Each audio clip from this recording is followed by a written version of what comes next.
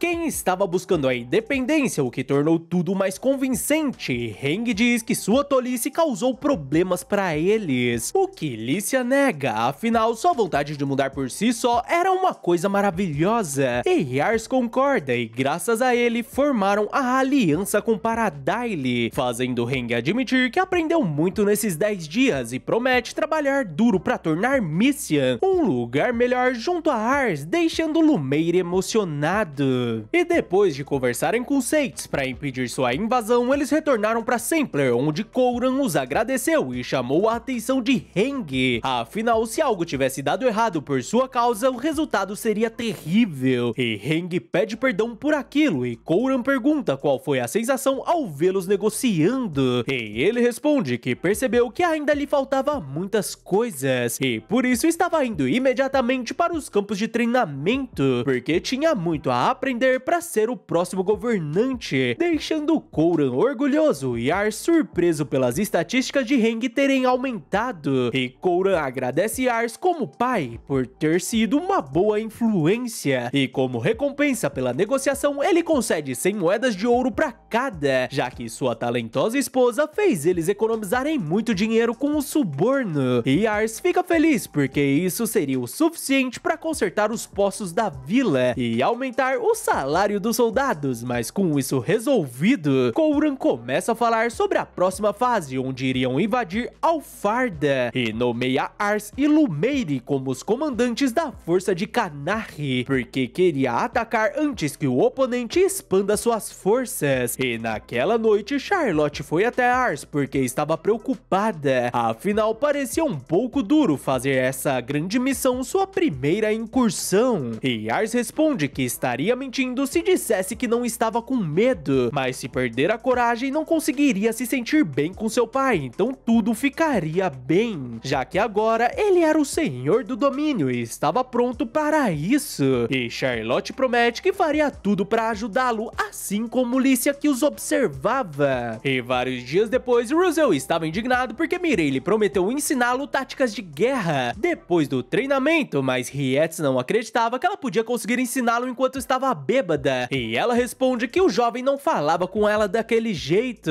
fazendo Russell pedir que ela não fale sobre Ars, mas já era tarde, e Rietz fica desesperado para ir atrás dele que ainda não tinha retornado, mas sua chegada deixa Rietz emocionado, e durante o almoço Mireille fica empolgada por Ars ser um dos líderes das forças de Kanahi, e como partiriam em 2 dias, ele pede que Rietz prepare os soldados, e ele diz que na manhã seguinte fariam a última batalha simulada, mas Ars recusa, afinal já treinaram muito, então podiam passar o dia como quiserem. E na cidade, Lícia pergunta se ele tinha certeza que podiam ficar passeando, e se não seria melhor ele descansar, mas Ars responde que não haveria por um tempo, então queria passar o dia ao seu lado, e os moradores correm até ele preocupados por ele estar indo à guerra e dão vários presentes, mas na volta ele pede que ela vá na frente, já que queria ir em um lugar antes de partir, o que Lícia já esperava. E no túmulo de seu pai, Ars conta sobre sua jornada e finalmente enfrentaria sua primeira batalha, e se lembra dele ter o impedido na primeira vez e pergunta se agora tinha o rosto de um guerreiro, afinal precisava encarar isso para proteger a terra que ele deixou, mas seus companheiros também aparecem para se despedirem de Raven antes de partirem para a guerra, e como prometeram, estariam sempre ao lado de Ars para protegê-lo, e Rietz tinha certeza de que ele os traria a vitória, e depois de se despedir de Lícia, ele parte junto às tropas, que se reúnem em Simpler, e Coran começa o seu discurso agradecendo todos que atenderam seu chamado. E para recuperarem o controle da capital de Misian, teriam que tomar Bertudo, a terceira maior cidade, mas antes precisavam passar por Alfarda e Sanke, o que não era possível anteriormente, mas com a ajuda de Paradile e suas tropas na fronteira de Misian, para ameaçar Arcantes, podiam fazer um ataque completo a Bertudo. E isso foi possível graças a Ars Lovent, e admite que sempre acreditou que podiam vencer a guerra, mas algumas circunstâncias o deixaram em dúvida, e pede perdão por tê-los preocupados, mas agora podia sentir que a vitória estava próxima, graças à mudança de vento, e agora era a hora de buscar a vitória, motivando todos, e faz Ars admitir ao seu pai que nunca entendeu o motivo das pessoas marcharem para uma batalha onde poderiam perder suas vidas, mas agora entendia. Afinal, quando se tem tantas pessoas ao seu lado dispostas a arriscar suas vidas pelo mesmo objetivo, era incrivelmente reconfortante, e dessa forma eles partem para a guerra. Lumeire nota que Ars estava aflito, mas seus companheiros junto aos soldados o deixam aliviado. E Menas diz a Lumeire que as tropas de Lamberg pareciam muito entusiasmadas, e Lumeire responde que dava para perceber que eles queriam garantir que a primeira batalha de Ars corra bem, afinal ser um oficial não significava apenas estar no comando, já que um bom comandante também sabia como confiar em seus homens, e ao chegarem em Alfarda, Ars se prepara para a batalha e Coran ordena o ataque, mas Alfarda ergue a bandeira branca desistindo da luta. Teria que esperar, afinal saber quando não lutar também fazia parte da guerra, e provavelmente apenas teriam uma grande resistência em Bertudo. E enquanto isso, Thomas dizia que eles deviam estar pensando que a próxima batalha contra Sanke seria vencida com a mesma facilidade, nem iriam perceber que ele, o braço direito de Vazmark,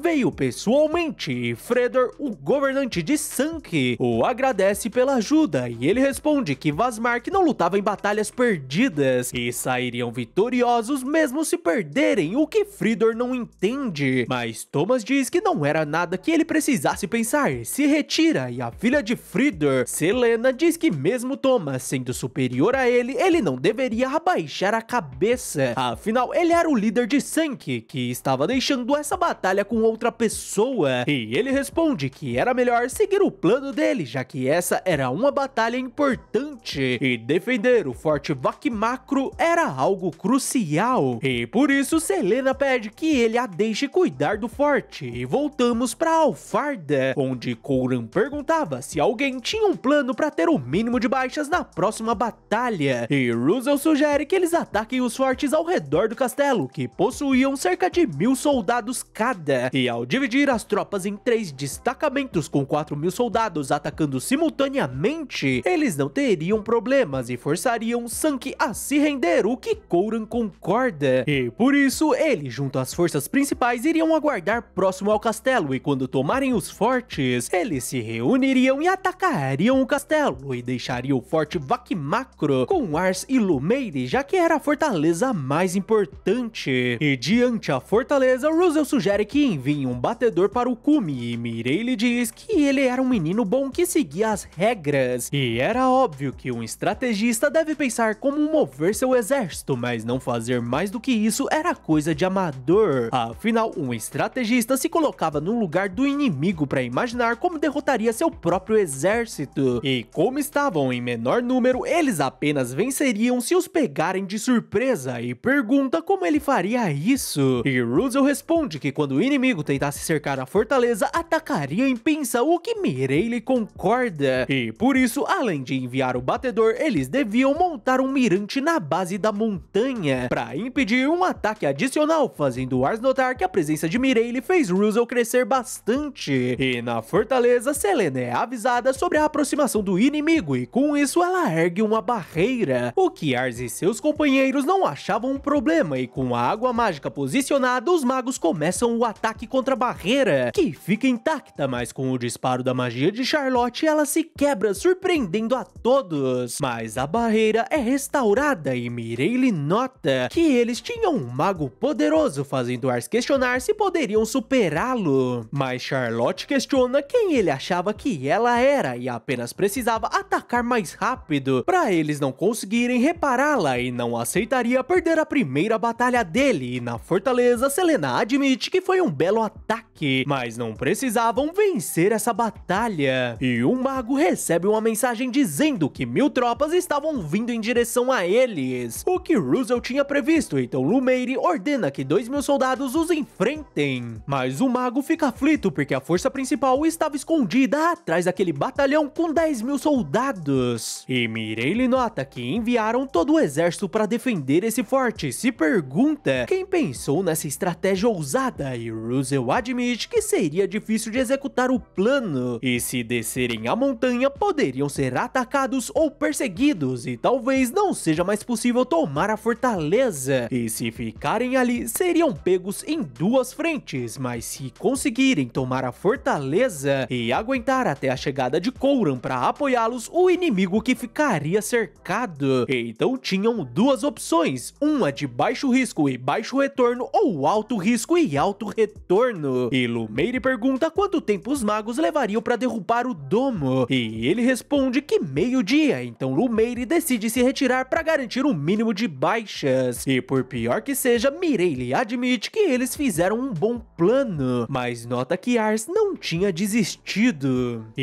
ele pede que todos esperem e pensa que se fosse uma força comum, Lumeire estaria certo. E ao olhar para seus companheiros, ele diz que as pessoas ali não eram comuns e confiava em seu julgamento junto a todos, e pergunta se Rietes conseguia deter o inimigo por meio-dia, fazendo os soldados questionarem se ele tinha enlouquecido, afinal era 2000 contra 10.000. E aquele olhar faz Rietes se lembrar de quando Ars disse que precisava dele, e pergunta se era tudo o que ele precisava, porque poderia segurá-los um dia inteiro, ou se quisesse, ele os dizimaria. E Charlotte diz a Ars que não precisava de meio-dia, porque ela derrubaria aquilo em uma hora, o que os soldados achavam imprudente. E Ars diz que se não tomarem a fortaleza, voltariam a estaca zero, e o inimigo ganharia tempo para reforçar seu exército, tornando isso uma batalha longa, mas se eles tomarem o forte, conquistariam uma vitória inestimável, o que Russell e Mireille concordavam. Então Lumeire decide confiar em Ars e joga todo o peso de seu exército contra eles, fazendo Mireille admitir que tanto o garoto quanto seus servos eram muito divertidos, e o inimigo não levou em conta que Lamberg não era um exército comum. E enquanto isso, o exército de Vasmark achava que o inimigo estava desesperado, mas são surpreendidos por um ataque de flechas e se questionam o que o inimigo fazia ali. Para piorar, o ceifador de Lamberg também estava. E uma hora atrás, Rietes contava seu plano, onde iriam aproveitar a estrada estreita para que o inimigo não os domine com seu número superior, e com os arqueiros na beira da estrada, eles não poderiam se espalhar. E enquanto isso, o inimigo continuava consertando a barreira, e Russell diz que isso seria uma disputa de quem tem mais água de mana, que era consumida com os disparos, mas Russell estava aflito, porque era provável que o inimigo estivesse preparado, e a única maneira de interromper seu suprimento de água de mana para impedir que a barreira restaure seria atacando mais rápido do que podiam consertar, e dessa forma iriam sobrecarregar seus equipamentos. E na fortaleza, um homem admite que estava impressionado com a quantidade de água que possuíam, e Selena responde que tinha pedido isso ao seu pai, e o homem admite que Fridor era realmente um sábio, fazendo Selena pensar que isso era o mesmo que dizer que não podiam defender a fortaleza sem sua magia, e invoca um aprimoramento de barreira, enquanto Rietes junto às tropas eliminavam o inimigo. E com a barreira aprimorada, Charlotte pede que entreguem toda a água de mana para ela, deixando o Ars curioso, e um mago explica que Charlotte queria usar um feitiço extra massivo, o que era perigoso, já que usar toda essa água de mana de uma vez iria sobrecarregar o lançador, e além disso, ela já lançou vários feitiços, mas Charlotte pede que Ars não se preocupe, afinal ele descobriu o seu poder e usaria o máximo que ele precisasse, e em troca, se ela ficasse inconsciente, ele deveria cuidar dela, o que Ars concorda, enquanto o ceifador de Lamberg estava decidido a terminar a primeira batalha de Ars em vitória, e com seu feitiço, Charlotte cria uma chuva de bolas de fogo, deixando Selena em choque, mas ela se recusa a desistir e força a recuperação na barreira, mas sua arma se quebra quebra junto ao suprimento de água mágica, e com a queda da barreira, Charlotte pergunta se Ars não achava que sua magia era incrível, o que ele concorda, mas ela acaba desmaiando em seus braços, e os soldados ficam surpresos com a volta de Rietes e seus homens, e ele diz que a batalha de Ars foi uma batalha fabulosa, e Lumeire anuncia que a vitória seria deles, fazendo Mireille admitir que o garoto tinha verdadeiros monstros trabalhando para ele, com sua magia incrível e habilidades de combate avassaladoras, o que era muito divertido. Thomas fica surpreso com a queda do forte, enquanto Coran dava os parabéns a Lumeire e Ars pela vitória, e Lumeire diz que aquela que estava no comando era a filha do chefe de Sanke, e Ars pergunta o que fariam com os prisioneiros, e Coran responde que seriam eliminados, já que mantê-los aprisionados gastaria muito suprimento, e Selena manda eles fazerem isso logo, afinal deviam assumir a responsabilidade por falharem. Mas Ars pede que Coran espere, afinal ordenar a execução dos que se renderam seria muita crueldade, e Coran diz que deixá-los vivos seria muito arriscado, e Ars responde que eliminá-los seria o verdadeiro risco, já que acreditava que o objetivo dessa guerra era unir Misian, e apesar dessas pessoas serem seus inimigos, eles também eram conterrâneos, então eliminá-los apenas despertaria um ressentimento que nunca se apagaria, e mesmo vencendo, o país nunca ficaria unido, e pergunta se não valia a pena considerar isso para o bem do futuro de Misian, e Russell sugere que Ars avalie as tropas de Sanke para aproveitarem os promissores, e os demais, junto aos que se recusarem a jurar lealdade, seriam enviados de volta ao castelo, onde trocariam por seus soldados capturados, sem que ninguém precise ser eliminado, o que Coran acha uma ótima ideia, e Ars aconselha que Selena não busque pela eliminação, porque não devia abandonar o seu trabalho como Lorde, já que enquanto seu povo estiver vivo, teria a obrigação de cumprir o seu trabalho, que não terminava por ter perdido, afinal a restauração de suas terras também era o dever de um Lorde, e apesar de serem inimigos, eles poderiam construir uma boa nação quando tudo terminasse, deixando ela surpresa, e apesar de ser grata por libertarem seus soldados, ela ainda acreditava que uma eliminação honrosa seria melhor que uma vida vergonhosa, mas Charlotte os interrompe e admite que tinha inveja de sua magia de defesa, porque com sua magia de ataque apenas podia quebrar as coisas, enquanto ela defendia seus amigos, uma magia perfeita para uma Lorde. E Coran pede que ela retorne ao castelo e pergunte ao pai se iria se aliar a ele ou permaneceria ao lado de Vazmark,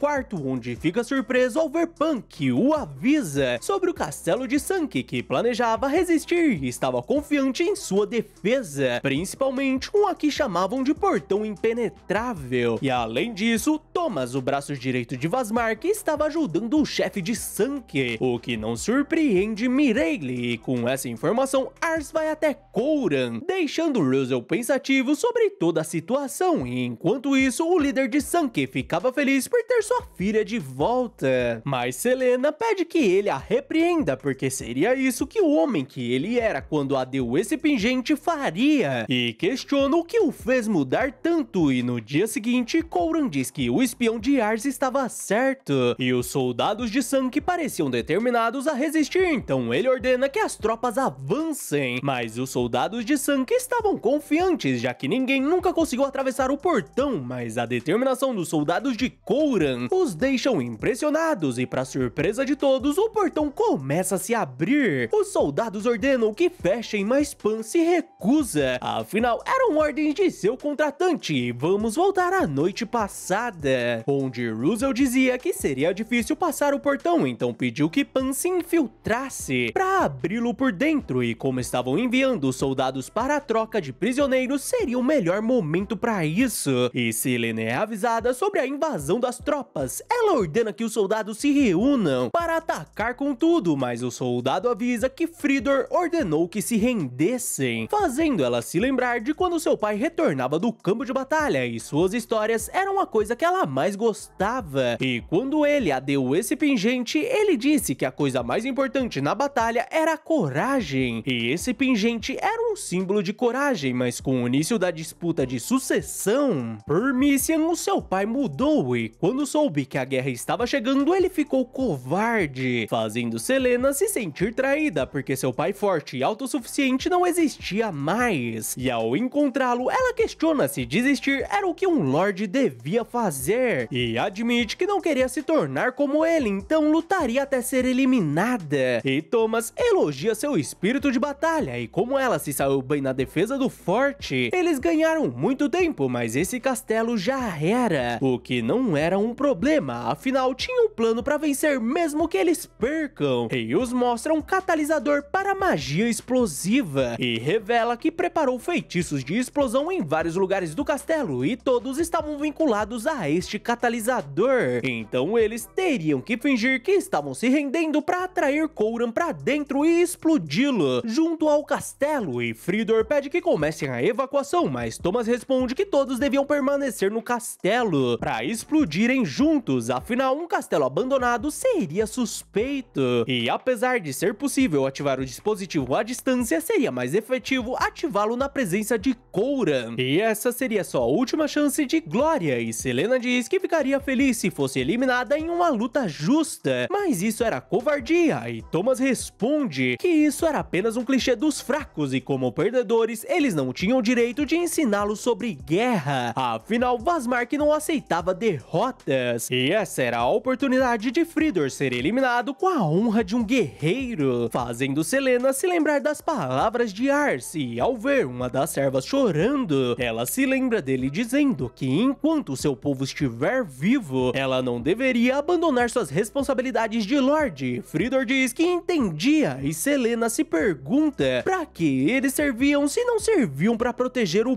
povo, e tenta interromper seu pai, mas Fridor deixa o catalisador cair e o destrói, porque entendia que não podia mais atendê-lo, já que apenas seguiu suas ordens para o bem de suas terras, mas aceitar isso iria contra tudo que tinha feito, e não se importava com a honra ou fervor de Vazmark, afinal não podia permitir que o mal atinja o seu povo, surpreendendo Celaena e Thomas, que antes de se retirar diz que ele se arrependeria de ter traído Vazmark, e um de seus homens parte pra cima de Fridor. Celaena se põe à frente da espada do soldado, mas Fridor desarma os dois e Thomas ordena que os deixem em paz. E com a saída deles, Fridor diz que não estava tão perdido a ponto de Celaena precisar protegê-lo, deixando ela emocionada. E com a chegada de Coran, Fridor anuncia a rendição de Sankey e pede que ele poupe seus soldados, mas Coran o convida a se juntar ao seu lado, já que gostaria de ter um general com suas habilidades, o que Fridor aceita, e em seguida Celaena diz a Ars que apesar de terem perdido, esse não seria o fim, porque tornaria essas terras melhores, afinal essa era a responsabilidade de um Lorde. Enquanto isso, Thomas os observava de longe e diz que formar um tratamento de paz dessa forma era algo idiota, e nunca tinha dito que tinha apenas um catalisador, e ao acioná-lo, outro lugar que explode, surpreendendo Thomas, que questiona o que tinha acontecido, e ao ouvirem a explosão, todos no castelo ficam confusos, e Pan diz que esse trabalho realmente o deu dor de cabeça, e Russell pergunta se tinha sido um sucesso, o que Pan confirma, e Russell explica que pediu para Pan mover os dispositivos explosivos que estavam no castelo como armadilhas para outro local, e Coran diz que isso parecia com algo que Thomas faria, e Fridor diz que tinha destruído o dispositivo que provocaria a explosão, e Pan responde que aquele não era o único, deixando Celaena curiosa sobre como eles descobriram que Thomas armou essa armadilha, já que eles souberam sobre isso há poucas horas, e Russell explica que enquanto estavam no forte trabalhando no plano para tomar o castelo, ele notou algo estranho, já que o mais lógico seria render o forte forte por conta da diferença de força. Então talvez aquela batalha apenas serviu para ganharem tempo. E como estavam falando do braço direito de Vazmark, ele com certeza armaria um plano para garantir a vitória. E percebeu que mesmo se perder, poderia explodir o castelo, eliminando todos de uma vez. E por isso pediu que Pan investigasse e movesse os explosivos, fazendo Ars perguntar o motivo dele não ter o contado sobre isso. E Mirei lhe responde que ele não queria atrapalhar o ataque, o distraindo com especulações, e admite que ele era muito gentil e tinha certeza que ele estava preocupado, já que se colocou no lugar do inimigo, apesar de ser um plano que nunca usaria ou tentaria inventar, e reconhece que essa batalha o fez crescer muito. E a notícia sobre Khorran ter tomado o distrito de Sanki se espalhou em um piscar de olhos junto à história de Ars Lothent, de Lamberg no exército de Qunari, que se destacou apesar de ser sua primeira batalha, tornando-se assunto em toda a Mission. Lícia fica toda boba com a vitória de Ars e envergonhada ao ser vista pela empregada, enquanto Lumeire dava 3 dias de folga aos soldados, e Rietz fica feliz por poder passar esse tempo sozinho com Ars, assim como faziam antigamente, já que Russell, Mireille e Charlotte tinham outros planos. Mas uma multidão chama a atenção dos dois, onde um homem tentava vender um barquinho de controle remoto que voava, mas o brinquedo acaba se quebrando, deixando o homem frustrado, mas ele tenta vender outro de seus inventos que funcionava com a pedra mágica do vento, e ao se abrir surge um passarinho mecânico, e Rietz nota que aquilo era um brinquedo. Enquanto Ars estava impressionado, ele decide comprar e o homem diz que custava 3 moedas de ouro, o que Ars concorda em pagar, mas Rietz pede que ele se controle, já que era o valor de 1 ano de trigo. Mas Ars explica que aquilo com certeza seria caro, já que foi cuidadosamente projetado e fabricado, o que exigia um trabalho de artesanato incrível mesmo funcionando com magia. Afinal, nessa época só tinham blocos e bolas como brinquedos, e se pergunta se esse cara poderia ser um grande engenheiro. E ao tentar usar a sua habilidade de avaliação, ela acaba falhando, deixando Ars preocupado, apesar dela ter funcionado em Rietz, que nota que Ars tinha sentido dor. Plano de tomar Verzud, uma das 3 maiores cidades de Mission, que estava sob o controle de Vazmark, então com certeza seria uma das batalhas mais difíceis, que mudaria o equilíbrio da guerra, e como o inverno dificultaria o movimento do exército, eles deveriam acelerar o avanço, dividindo as forças em 2 unidades, onde uma iria ao castelo de Statis, o maior castelo que defende Verzud, e o outro atacaria o castelo de Holto, que seria liderado por Ars e Lumeire. E depois da reunião, Russell diz a Ars que tinham várias fortalezas ao redor do castelo, então seria melhor tomá-las, mas não com a força, e sim tentando entrar em contato, mas todas as tentativas foram recusadas, o que seria um problema, mas um soldado avisa que tinham uma nova carta, e Ars fica surpreso por eles aceitarem conversar, mas apenas com alguém com uma reputação considerável, como mensageiro, e Lumeire diz que esse forte Vardosen era liderado por Lupa, um general renomado, que Khorran tentou trazer para seu lado por ser um ótimo comandante, que até poderia liderar um distrito, o que seria de grande ajuda, deixando Ars aliviado porque Lumeire cuidaria disso, mas Lumeire responde que ele não quis ouvir Khorran, então não teria a menor chance, e por isso Ars seria a melhor escolha, afinal foi capaz de negociar com a capital o que ele achava impossível, deixando Ars aflito. Mas mesmo assim ele vai até o forte, onde os soldados os recebem com hostilidade, mandando que soltem suas armas, mas Rietz reage e Ars tenta acalmar todos e diz que largariam as armas, mas Rietz responde que apenas depois deles, fazendo Ars se questionar que clima era esse, onde parecia que seriam eliminados assim que dessem suas armas, e diz que seria melhor se retirarem por enquanto, o que Mireille nega, afinal achava que ainda poderiam negociar, e Rietz responde que eles podiam atacar o Ars assim que largarem suas armas, mas Mireille responde que isso seria ruim para eles, já que se fizerem isso, Lumeire atacaria com tudo em retaliação, derrubando a fortaleza em segundos. E além disso, eliminar o negociador era um tabu, porém eles foram os últimos a enviarem uma carta, mesmo sendo a fortaleza mais próxima, então com certeza tinha algum motivo pelo qual não conseguiram se decidir, e além disso, eles estavam tão hostis que não parecia uma armadilha, mas mesmo assim parecia que tinha algo a mais nessa história, e pede que Ars se lembre que o maior ativo em uma negociação era compreender compreensão dos motivos do outro lado. E dito isso, seria um pouco perigoso entrar desarmado, e pergunta o que Ars queria fazer, e ele responde que estava com medo, mas se tiver um mínimo de esperança, ele apostaria nisso e entrega sua arma, deixando todos surpresos. E em seguida, ele questiona se Lupa estava o ouvindo, porque queria trabalhar com ele em uma forma de resolverem os problemas sem brigas, mas para isso precisaria de um momento seu, fazendo os portões se abrirem, mas os guardas deixam apenas Ars, Rietz e Mireille entrarem. E assim que entram, Ars começa a sentir uma dor em seu olho, fazendo Rietz lembrar que aconteceu o mesmo em Sanke. Mas finalmente eles encontram Lupa, que foi designado a essa fortaleza por Vazmark, e pede que eles o sigam. Mas Ars e Rietz notam o clima tenso e Ars acaba tropeçando na escada, e o que comprou com o mercador acaba caindo de sua bolsa, soltando o passarinho mecânico que voa em direção a Lupa, que pergunta o que seria aquilo, e Ars explica que era apenas um brinquedo de criança que comprou em Sanke, mas como Lupa parecia interessado, Ars o oferece para ele, mas Lupa recusa e o devolve a Ars, que volta a tentar usar sua avaliação, que falha novamente, deixando Rietz preocupado com Ars, que parecia estar sentindo dor, mas Ars insiste em sua habilidade, que finalmente funciona, mas dessa vez ela parecia diferente, e o mostra informações como nascido como filho mais velho da casa Luston, no 9º dia do 4º mês do ano 180, com personalidade atenciosa e casado, deixando o Ars surpreso porque agora conseguia ver o histórico dele. Mas Ars nota que apesar de dizer que ele era casado, essa fortaleza não tinha nenhum sinal da presença de mulheres, mas o guarda questiona o motivo dele estar olhando tanto, deixando Rietz furioso, mas Lupa pede que eles o aguardem naquela sala, e na sala Rietz pergunta se ele conseguiu ler as habilidades de Lupa, o que Ars confirma, e como esperado, as suas habilidades eram fortes, e quando ia contar sobre a evolução de sua habilidade, ele nota alguns brinquedos e presentes, e se lembra sobre as informações da personalidade atenciosa e casado, além de terem mandado a carta por último, e também sobre a fala de Mireille, onde o ativo mais importante em uma negociação seria a compreensão das motivações do outro lado, e também sobre Lícia falando que a negociação começava antes mesmo de chegar à mesa, deixando Rietz preocupado ao notar que Ars estava tenso, mas um guarda os chama e Ars diz que tudo correria bem,